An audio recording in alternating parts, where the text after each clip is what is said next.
Après, je pense aussi que les enseignes vont se faire et se défaire rapidement. Je crois beaucoup au marketing, au branding, mais comme je t'ai dit dans la précédente interview où on parlait du monde de demain, je pense qu'aujourd'hui, tu vas être accro à une enseigne, elle va te plaire 3-4 ans, tu voudras passer à autre chose. Et donc, on va arriver à un moment où dans le domaine de la franchise, tu auras des nouvelles chaînes tous les ans. Ouais. Et Surtout- les anciennes chaînes vont disparaître. Sauf qu'avant, une chaîne qui mettait 30 ans à disparaître, aujourd'hui, elle mettra 3 ans.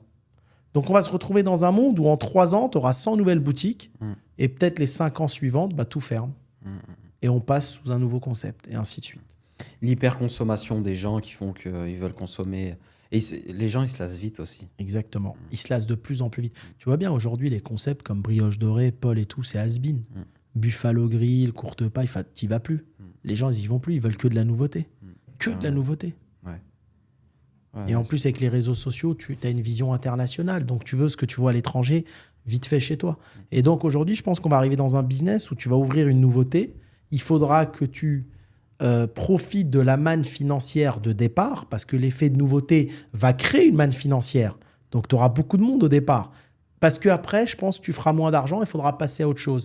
Et il faudra que ces nouveaux franchisés fassent attention à toujours avoir de la trésorerie pour pouvoir transformer leur concept rapidement. Yes. C'est-à-dire aujourd'hui, je conseille un franchisé couvre une enseigne à la mode, elle est tendance, ok, ça cartonne.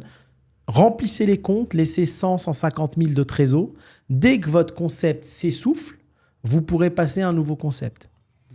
Et s'engager avec les franchiseurs, mais plus sur 10 ans, parce que tu as des contrats de franchise qui durent 7 ans, d'autres 10 ans, d'autres 15 ans.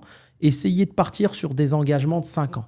Okay. Parce que je pense qu'un concept aujourd'hui il durera peut-être 5 ans et pas plus. Et comme ça vous permettra avec votre trésorerie et un contrat sortant de franchise à 5 ans de négocier avec un nouveau franchiseur qui est tendance à ce moment-là pour aller vers la nouvelle tendance pour les 5 ans suivantes et ainsi de suite. Donc tu auras des franchisés qui au cours de leur vie, avec peut-être un commerce qui est bien placé, qui ne souhaitent pas vendre par exemple, et ils auront plusieurs enseignes.